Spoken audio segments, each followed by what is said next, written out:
All right. This is Kentucky's Voice Radio, covering the latest state and local issues with Tom Fallbush, Bob Scott, and Jim Waters. All right, welcome to the show today. Welcome to Kentucky's Voice. I'm your host today, Tom Fallbush. I've got a co-host today. I'm fortunate to have Bob Scott with me today. So we're two gentlemen that are going to riff on a few topics here. And well, the main topic that we're going to talk about today is it's June of this year, June 2025. What is June? Well, June is is known as Pride Month. It's been designated as Pride Month, so our culture now has to take an entire month of the year. Not just a day. Moms only get a day. Dads only get a day. Veterans get maybe 1, maybe 2 days. But we're going to give a whole month to this movement called the LGBT movement, and we're going to celebrate it. And you have to celebrate it. And you better bow down and celebrate it and wave your flags, or else you're a hater. And so, we're going to talk about that movement today and talk about where we're at in the culture and. I think we have a pretty good show lined up for you. And just also, Bob, I'm going to play a clip here of the Pride Parade that just occurred in Louisville about a week ago, and we'll talk about that in a minute. But we've got a moment in culture where it seems like this whole woke movement, the whole LGBT movement, all that has sort of ran its course on some level, and it's almost like the people have sort of woken up. I mean, almost the traditional America, the folks on the right we've sort of woken up to the fact that this LGBT movement is kind of toxic, and it's kind of it has some really bad agendas, and they're starting to come after our kids now. They're not content with just being hey, just tolerate us and just let us, don't pick on the gays. Remember, we're the nice gay people that cut your hair and decorate your house. Don't pick on us. Remember, we're friendly guys. It went from that. It went to now we're going to put a drag queen in the school, and you better just let us teach your kids this stuff, and if you don't let your kid transition, we're gonna take your kid away.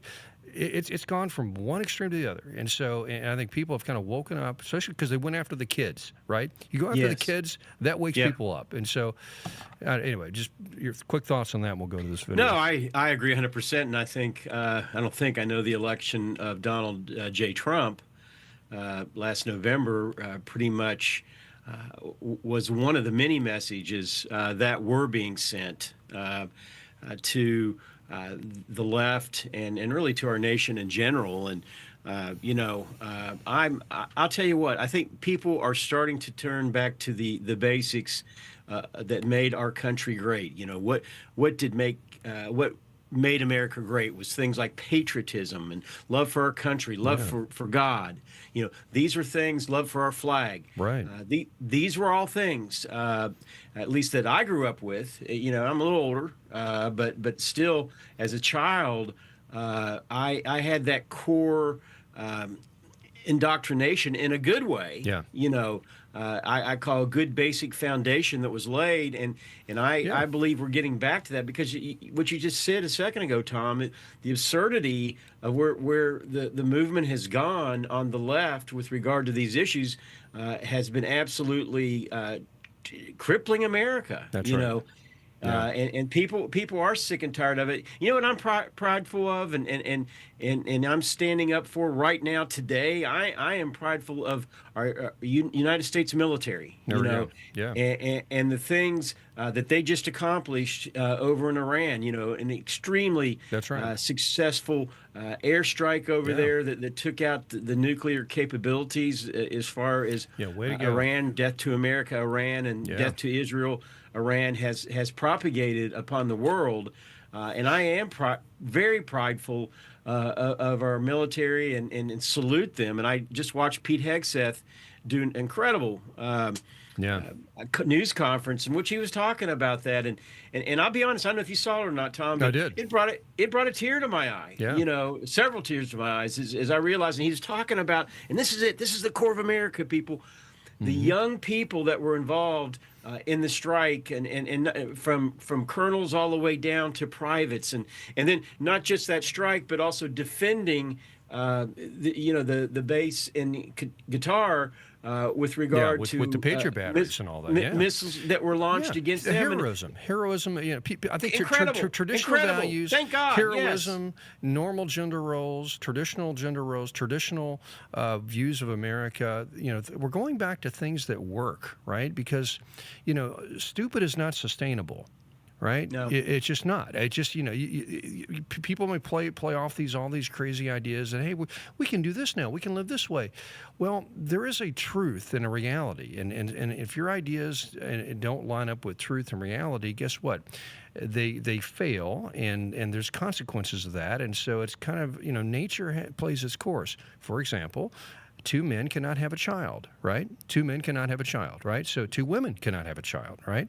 So that means if you promote a lot of this sort of relationships, because this is being promoted, if you promote a lot of these type of relationships, you're not going to have very many children. So there's a consequence there. So guess what? Your culture starts declining because you have less people. Your civilization starts declining and dying off. And we're starting to see some of that right now. We have a birth rate crisis in America, and I'm not blaming it all on the LGBT movement. There's a lot of issues there, from feminism to the economy to lots of things, but it does surely. We're going to get into that later in the segment. I'll show you the percentage of people in Gen Z that identify themselves as LGBT. Off the charts compared to other generations. What does that mean for the future of our country? Are we going to have people, here in the next 20, 30 years to even, run things? I mean, it's just, and we're really, that's not just a hypothetical academic game now. This is a real concern. People are really worried about, are there going to be enough people to maintain things? And so some of these ideas, we're libertine, we're going to live and let live, we're sophisticated, well, yeah, but guess what? There's a broader macro impact of this, and sorry, I should have put my phone on stun. There we go, cell phone's on stun. So there's broader impacts to this, such as, you won't have a civilization anymore if you just promote this stuff, because, so anyway, let's play this video real quick. This is the Pride Parade that just happened in Kentucky, in Louisville. Celebrate. Pride festivals are happening throughout Kentuckiana, with the biggest one happening today. That's right, and WLKY's Megan Matthews went to that event and has more on Kentuckiana's 2025 Pride Festival. On Saturday, the 25th annual Kentuckiana Pride Festival was held down at Waterfront Park, and although hot, an estimated 20,000 people showed up in attendance. The word love was a common theme for many throughout Kentuckiana's 2025 Pride. We're all people, and it comes back to, instead of the hate that we're sharing, let's share the love of who we are. And whether it was your first time, it feels amazing. I'm happy to be here. Or you've been coming for years. It was back when the festival was on the Belvedere back in the day. So it's recording stopped. Actual number of years, I couldn't tell you. It's a place many members of the LGBTQ plus community and allies say they are proud recording to be in a part progress. of. Showing pride in who you are, no matter what you are, whether gay, straight, just different culture, everything. Accepting people for who they are and where they are. For Rodney Kaufman, the president of the Kentuckiana Pride Foundation, it's a sense of pride, knowing how far the community has come. Growing up in the 80s and 90s when it wasn't so acceptable, to come out and just be able to feel safe and be yourself. I mean, everyone's different, either they're gay or straight.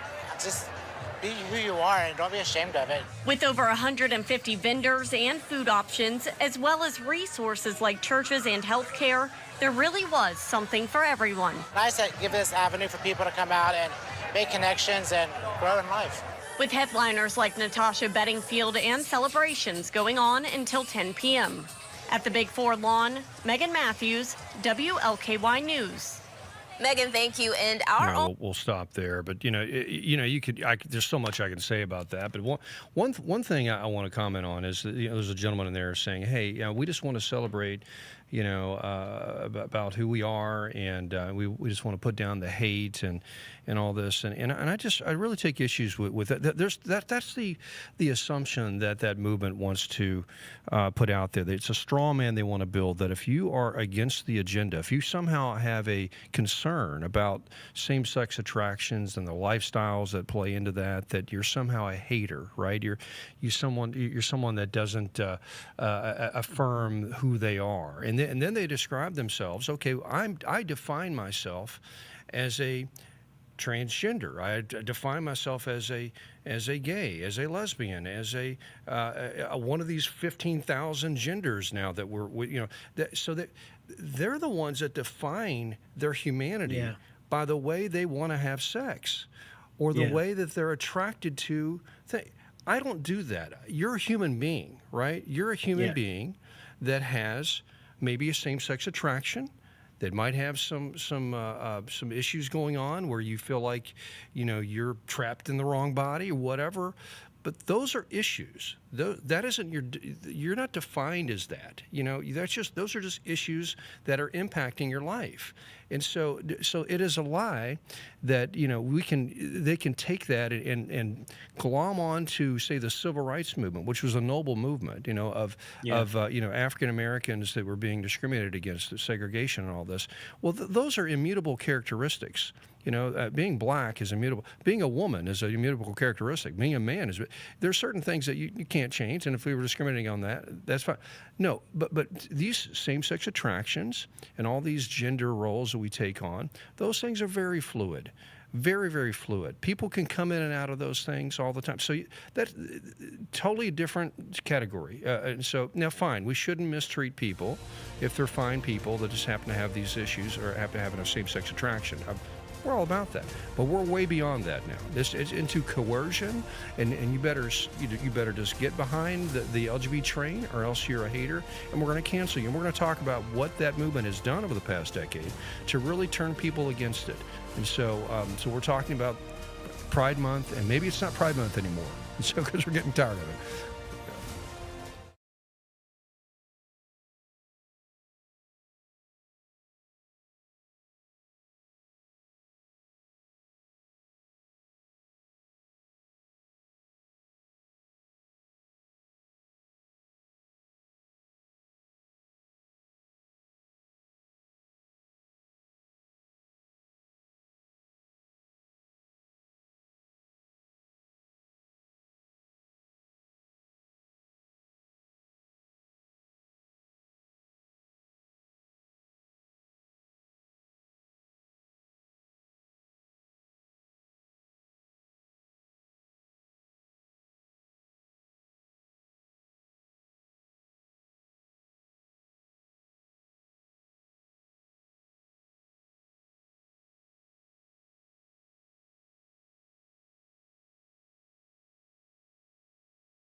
Now, back to Kentucky's Voice Radio, online at kyvoice.org.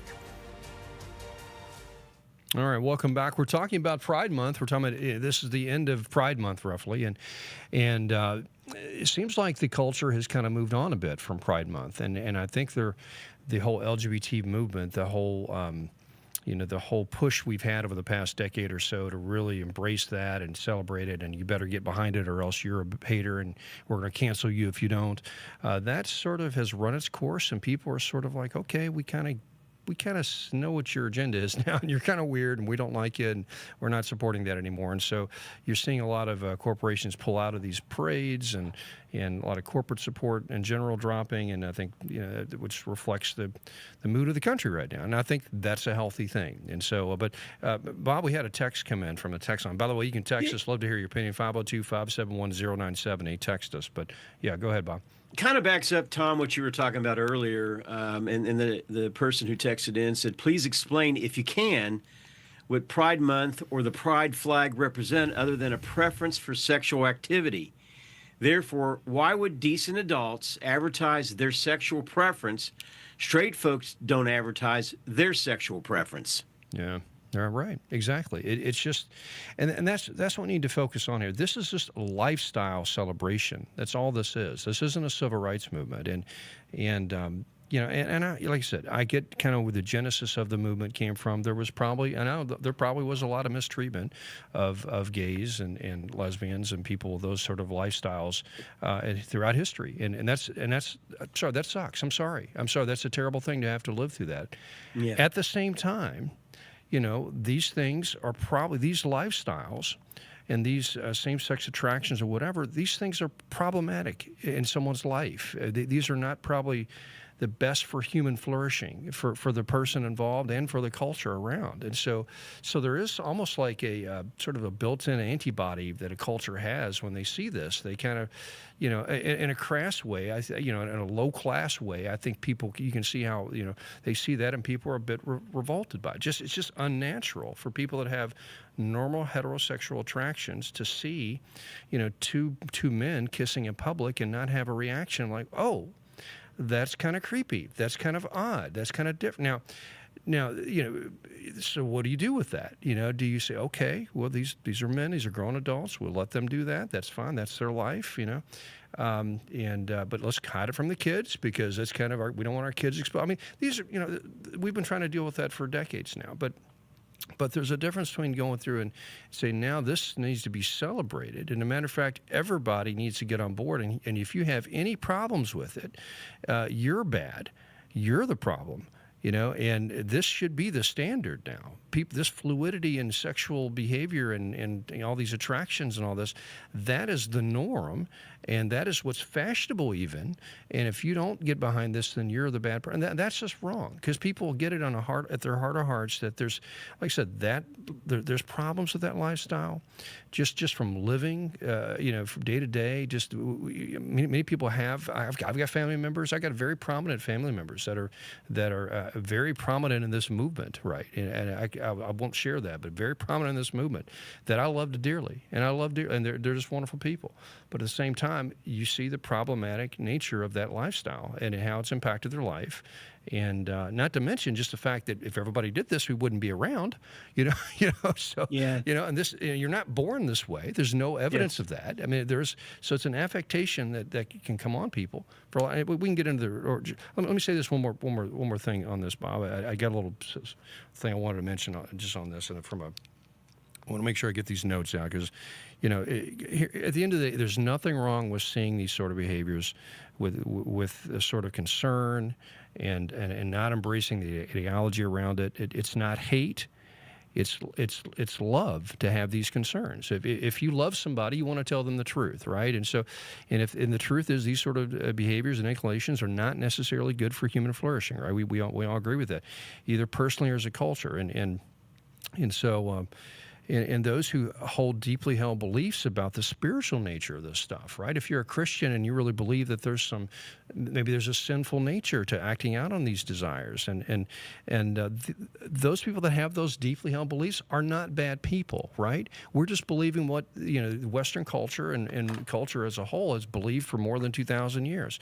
So we're not bad people, and so maybe there's some. If people have believed this for millennia, maybe there's a reason for that. It's been tested by time that these things are problematic, and so. And those who deeply held beliefs, I said that, And then, sorry, go through my notes here. Give me a sec.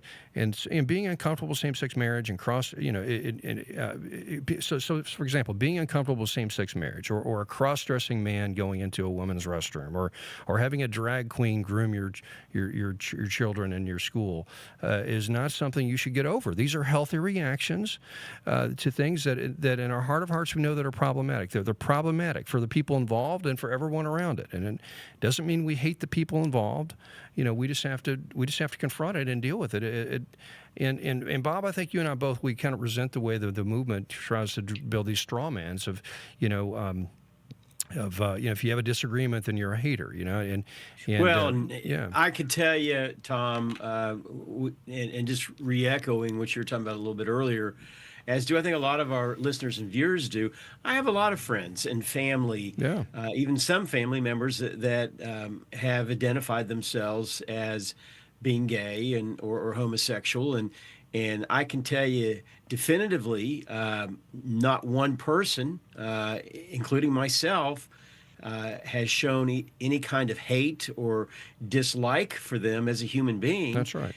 Whatsoever, and it does get a little frustrating. I think when you start hearing things being said that and again they try to play the sympathy card. That they're being talk hated down to you on. and talk about saying that you're a hater for not agreeing with me. That is so condescending and insulting. It is. We need to start reacting that way. What do you mean I'm a hater?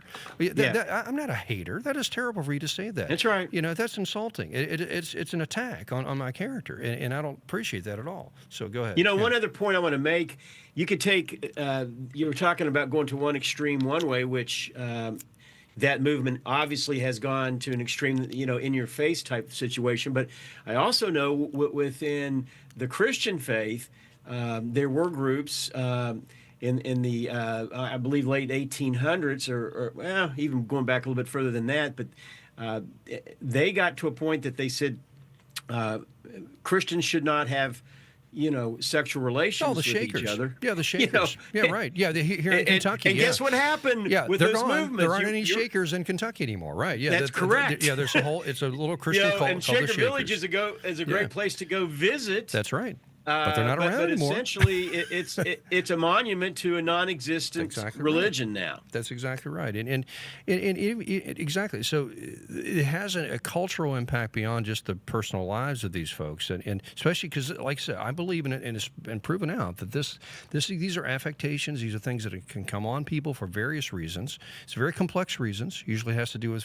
some childhood development issues and those sort of issues, family trauma, whatever. But they can come on people, but they're very fluid, and things, especially with women. Young women can be very fluid in this space. If it's fashionable to become lesbian and be bisexual, suddenly a lot of women are suddenly fashionable, bisexual and lesbian, and you see that right now. 20% of young women identify themselves as LGBT in some level, and so that just happened. And why is that happening? It's because of the programming, exactly, and the cultural misappropriation, that's happened from leftist groups, and unfortunately, it did for a period of time filter into our government. I know we're going to talk a little bit later about. We are seeing some tides change. That's right. Thank God, but these were real things that do have an impact, and I'd even make an argument that our enemies have implanted a lot of things in support of these kind of things in our country to help bring about our downfall. Absolutely, and so there's listen. If you don't want to have bake a cake for a same-sex wedding, or you lose your business, right? If you speak out against LGBT ideas, and you'll lose your professional career. You don't use pronouns, you go to jail. You're not happy with the kids getting transitions, we'll take it away from you. That's what we've lived through the past decade. This coercion and this movement that tries to force this stuff. If you don't agree, you're going to pay the price. And that's what people are rejecting, and they're tired of it. They're tolerant and they're loving in America, but we're not going to be bullied anymore. And so and that's why your movement is going to pass on. And we're tired of this. So we'll be right back.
back to Kentucky's Voice Radio online at kyvoice.org.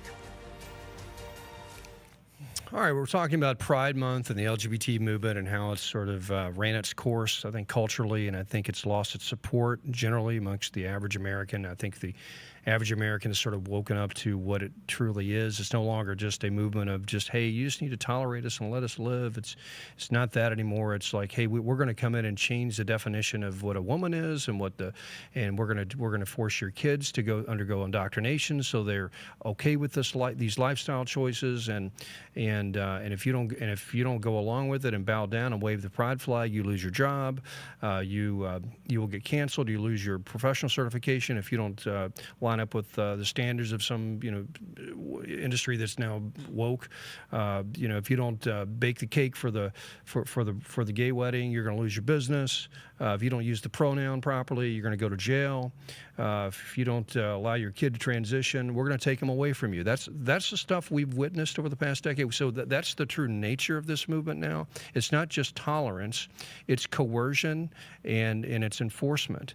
And we have rightfully as a culture rejected that. We have vomited this stuff out because we know, first of all, it was just odd to begin with. Just the whole same-sex attraction for most people to have normal heterosexual view. That's just a bit unusual, and but we can tolerate it if you're an adult, and you keep it in your bedroom, whatever. We're going to pray for you. We hope you come out of that stuff because it's not good for you, but we're not going to persecute you. We can, we get that. We're at a different level now. You better celebrate this. We're going to be running down your streets naked in parades, and you better bring all your kids to witness this, or else you're the bad person, you're the hater, and we're going to persecute you. That's what we're going through. People are done with it, and thank God this movement is starting to lose its support. And so, Bob, we had some texts come in, and I think we've touched a nerve today with our viewers and listeners. Another great comment. Just another example of minority movements trying to bully the majority. The majority has looked the other way way too long. That's it. Exactly right. Yeah, exactly. Pull this. I've got some pictures I want to share. This is pictures from the Pride Parade that just occurred in Louisville. And Mr. Producer, I've got it up on my laptop here. So, it seems like every day. Oh, there we go. Nice drag queen. Great. For everybody to see. And of course, there's the mayor. We love Mr. Greenberg is there supporting the movement. And let's see who else here. We've got, of course, the fire department celebrating it. MSD supporting it. Oh, great. That's wonderful. We've got, UPS. There we go. So remember, UPS is still supporting this stuff. I don't have a picture of this, but Kroger is a big sponsor of this right now. So Kroger, UPS. Matter of fact, I'll pull up a list of who all sponsored this year because you should know that. You should know this. There we go. Just normal everyday Americans celebrate. Oh, look, the kids. The kids get to enjoy the Pride Parade. And so with all the sexual deviancy that is on display at Pride Parade. Let's just be clear about it. Find these. I'm sure these are nice people in everyday life, but they're you need to go to a Pride Parade. You kind of see what these things are about. They're not just we're celebrating our political movement. It's like we're celebrating all of our fetishes, and we want everybody to see it. And it's kind of look, more kids. We're spring kids to the fetish parade, and so it's just It just is what it is. I don't have any real dark pictures here. I think I've kind of edited some of that, but so anyway, it is what it is. And I tell you what, Bob, it's not just an issue of we're uncomfortable with this or there's moral issues and da da da da. It's kind of a civilizational thing, and I've got a clip here, and I want to get your comment on this. This is from Camille Paglia. All right, Camille Paglia is she's a scholar. I think she taught at Harvard or Yale. Anyway, she's one of America's great scholars on feminism, on sexual issues. She's a lesbian. She's a left winger generally, but she is the most prescient person on this topic, that especially when it comes to the history of this and what it means. And so I want to play this clip and get everyone's thoughts, and we'll talk about this. So. exist. You see, this is the proof of it. But now I began all of my studies. My book Sexual Personae began as a dissertation at Yale graduate school on androgyny. I've always been fascinated, attracted, to the subject of androgyny, and that's what sexual personae is. I explored it in history, but the more I explored it, I realized that that historically, the movement toward androgyny occurs in late phases of culture. Okay, as a civilization is starting to unravel. Okay, and that you can find it again and again and again through history in the Greek art. Okay, you can see it happening. All of a sudden, okay, there's a kind of there's the sculptures of handsome nude young men athletes that used to be very robust. Okay, in the archaic period, suddenly began to seem like wet noodles. Okay, toward the end. Okay, and that the people who live in such periods, a late phase of culture, whether it's the Hellenistic era, whether it's the Roman Empire, whether it's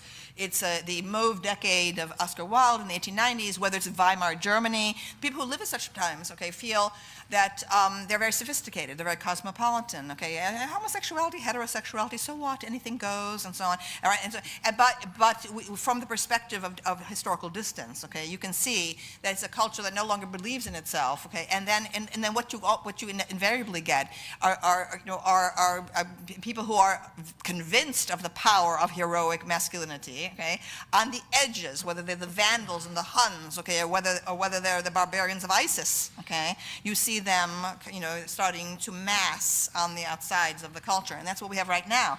That there is a tremendous and rather terrifying disconnect between the infatuation with the transgender movement in our own culture and what's going on out there, okay, all right? And so I mean, that's why I'm concerned. I feel it's ominous, okay? I question whether the transgender choice is indeed genuine in every single case. But what concerns me is when well-meaning adults, believe that they're helping people by making it easier some permanent change in the body from which there is no going back. There we go. So, there we go. It's clear. Anybody that really looks at this from a historical perspective, from a cultural perspective, we've seen this before. This is not new. That's one thing about human beings. We think that everything we experience is new to man, and everything it's not. Everything we've gone through, especially when it comes to these sort of issues, we've seen before. I mean, Weimar Germany, if you ever, right before World War II, there was, huge rise of homosexuality and everything. Right before that, culture collapses through the, everything she mentioned. These are, yes, it is a sign of cultural decline, and I think we all see that we all sense that we're sort of in this late stage of American culture, and this stuff is. There's a result. There's an impact to this. I'm lost for words here. There's an oncoming train, and we're all getting concerned about it. And I tell you what, the immigration thing is kind of a interesting angle on to just add to this. There are cultures, like she said, that aren't buying into this stuff, that believe in masculinity, believe in traditional gender roles, and they're starting to immigrate into the country, right? So I see two groups specifically that I'm thinking of. Hispanic culture, which is they have the machismo and Marianismo. They're very believe in masculine and feminine, and guess what? They're growing in influence, and maybe that's that's at least we're not Europe, where most of the immigration is coming from a hostile culture. At least Hispanic culture is generally Christian, and but still, that seems to be supplanting a lot of American culture as Americans aren't having kids. And then you also have Middle Eastern culture, yes, which is very masculine and very anti this stuff. And you're starting to see, in Europe especially, this whole movement of, you all can sure dance around half naked, all your men are gay, that's fine. We're just going to take over your country. We're just going to take over your town, and I don't see any real strength to kind of resist this.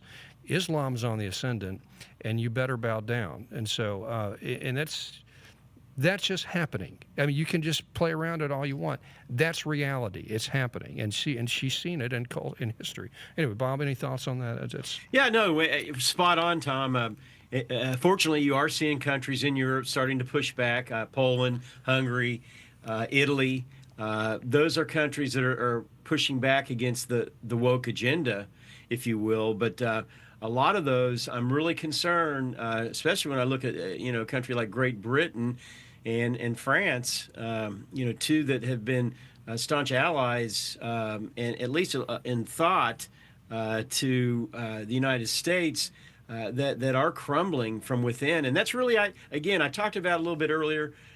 This is a tactic, for sure, that's being used, not just the far left, but by communist countries. You won't see any of this stuff going on in Russia. You won't see it going on in China. But China, yeah, they banned the stuff on Chinese TikTok. I tell you what, correct. They certainly do. You won't see it going. Yeah. Why is that happening? Yeah, why is it? Because they understand. Yeah, and actually, they really did do this. There was this whole movement called the femboy movement that was Chinese youth were getting into. It was kind of a trend coming from Korea and Japan of all these feminized young boys, and that was sort of the cool thing.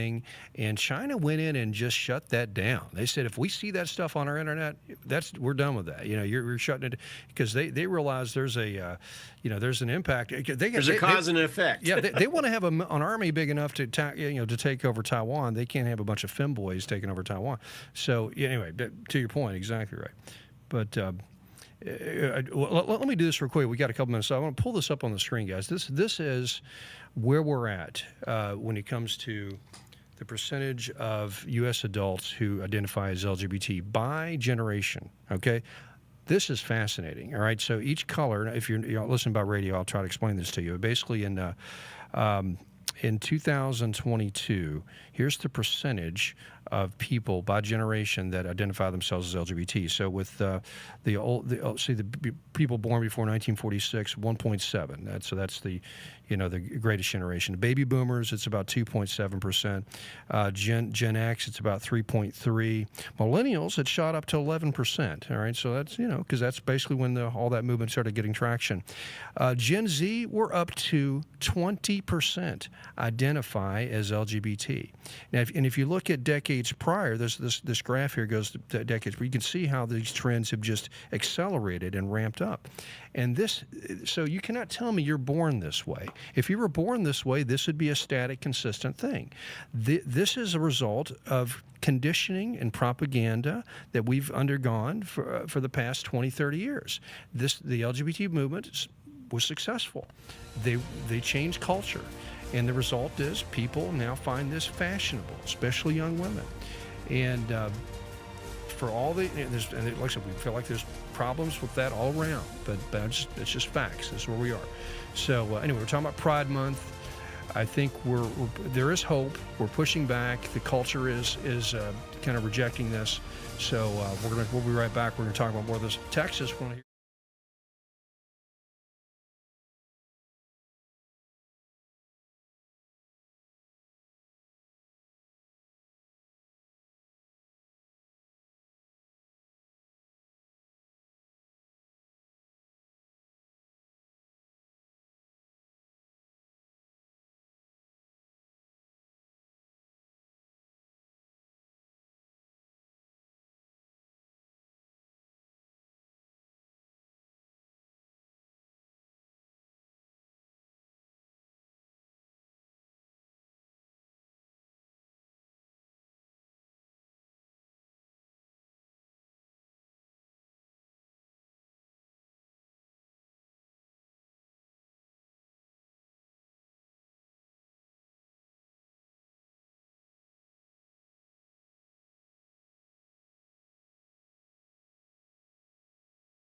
back to Kentucky's Voice Radio online at kyvoice.org. All right, we're back to Kentucky's Voice. Thanks for watching. Hey, we're talking about Pride Month. This is the end of Pride Month, and this is Pride Month 2025, June. Of course, everybody knows, if you follow politics, what Pride Month is. It's the celebration of all things LGBT plus, whatever they call it these days, 15,000 genders. And the flag that keeps growing in colors and designs because it's never ending. It's just a movement that eats itself now. Actually, it's kind of interesting. There's a lot of conflict within the movement now between, the traditional just gays and lesbians, and they're starting to push back on the transgender folks, and they're squabbling now, and the feminists in the ranks are like, what's if we can't define what a woman is, and why even be a feminist? So suddenly you're taking our rights away because some man wants to walk into bed. I mean, so it's really kind of interesting to watch that movement kind of eat itself. But so there is hope here. There is hope, and we want to talk a bit about that in this segment. And Bob, we had a couple of texts come in. Let's jump to those. Yeah, we did text questions. More of a question. Late age of culture may show less active Christianity and civilizations, and they frame that question mark. Exactly. Totally agree. Then the person asks, please repeat the lesbian speaker's name that you played a little bit earlier. Yeah, Camille Paglia. She's been around since the 80s, writing some interesting stuff. And so she's just known as one of these second wave feminist, if you want to get into that academic level. But she's Camille Paglia. A lot of good stuff on YouTube. Her interview with Jordan Peterson on this topic, great. You got to check that out. And but yeah, back on the original point, yeah, of course, yeah. It seems like, Bob, there's almost a spiritual, truth to this. A rich man has a problem. There's a scripture about the rich man it's hard for a rich man to get to heaven as it is for a camel to get through the eye of a needle. And I think that the point is that the more affluent you are, the less you have a need for just the basics of life, and the less you call on God and things spiritual, and so that seems to play out in culture. As the more affluent cultures get, the less we sort of are drawn to things traditional spiritual, and so the cultures start getting away from their spiritual roots, and they start going off the rails, and so I think it's just a spiritual truth. Well, that's really what the fall of then the greatest culture on the face of the earth, the Roman culture. They were having the spectacles of the gladiator games and the circuses, and I mean, really became total debauchery, murder, and death for entertainment purposes. That's right. And yeah, that's absolutely correct. That's where I think we find ourselves in as a culture, and again, I keep stressing, but it is so important that President Trump got elected to lead this nation. We just have seen this over the weekend, the importance of that, and where we are, I think, culturally, and truthfully, it's the American people pushing back and saying, you know what, enough's enough. We're sick and tired of this, and we need to go in a new direction. We know our own legislature has been pushing back against it. They passed Senate Bill 150 a couple years ago, and it basically said no to gender-affirming surgeries on minors and in procedures, and so it's now banned in our country. No thanks to our governor, who tried to, who in fact actually vetoed this important bill, and of course our state legislature, because of a supermajority, was able to override the governor's veto. Yeah, no thanks to Governor Beshear. And his embrace of all things LGBT and I mean, that picture of him hanging out with that drag queen crew and the state capitol a few years ago, that's going to haunt him. Well, that was early on in his administration. Tom. Right? Exactly. Yeah. He embraced it early on, and he's doubled down on it, and he thinks himself as being he's not backing down. He's not backing down at all.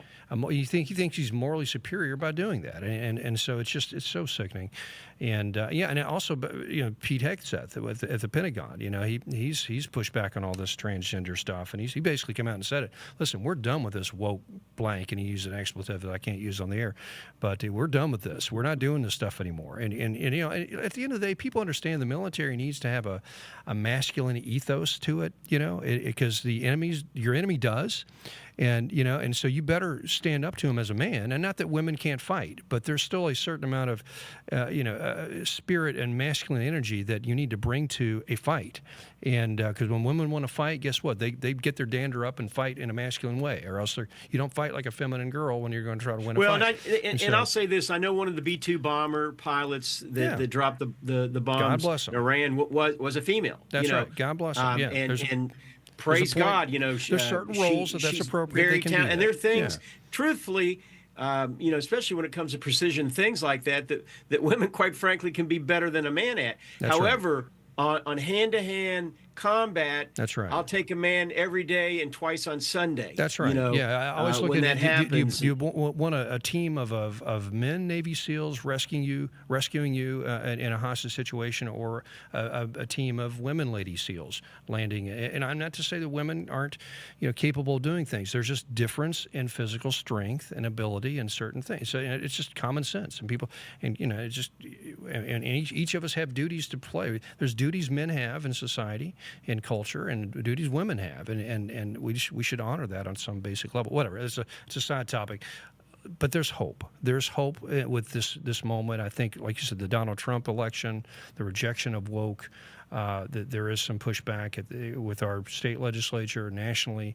The culture is starting to reject Pride Month, and I think there's even going to be a moment here, maybe sooner than we think, that the same-sex marriage ruling in the Supreme Court may get overturned. And the reason I say that, and I'm going to read a few statements from this article from someone here in Kentucky who wrote about this, that it has the same sort of premise as Roe v. Wade. It's bad law. It's running on assumptions that aren't really constitutional, and so it's anti-democratic in its nature, and so I don't think it's going to hold up over time. So mark my words, sometime, maybe not in my lifetime, but this is going to be overturned because it's just bad law.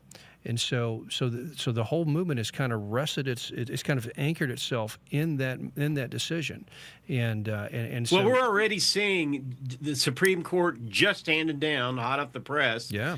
A decision it was Fair Admissions versus Harvard regarding affirmative action in college admissions, as far as them using that DEI. Appropriated type of things that or evaluations that they were using, and the Supreme Court slapped them down. And it's the amazing thing, 9-0, Wow. That the Supreme Court ruled and said that you can't do that, in this country. And that is going to have a long-term positive effect with regard to, now on the left they'd say chilling effect, but it's a good thing. It's a great the thing. Supreme Court, because again, it's coming back to what you were talking about earlier. Somebody should be put in based upon merit. The best person, the cream rises to the top. That's right. You want that in anything that you're doing, and certainly we know in our military how critically important that is. That's exactly right. Yeah, and you can't reduce physical standards just to be politically correct. It's going to cost people's lives, and we may just lose a war, and that's just not worth the risk. I'm going to go back to this article from. If you want to read this, it's in Kentucky today. Martin Cothran, he's with the Family Foundation. I'll just go to the key thing here. We're talking about Obergefell, which is the Supreme Court ruling that said that there's a constitutional right to same-sex marriage, and these state laws, and he's talking about the state laws that most states had passed that said marriage is between a man and a woman. We had one in Kentucky. He says these state laws, which simply codified the truth of marriage, understood by everyone, male and female, child and adult, whites and people of color, upper and lower classes, straight and gay, for all recorded history until about 20 to 30 years ago, was effectively invalidated by one unelected judge.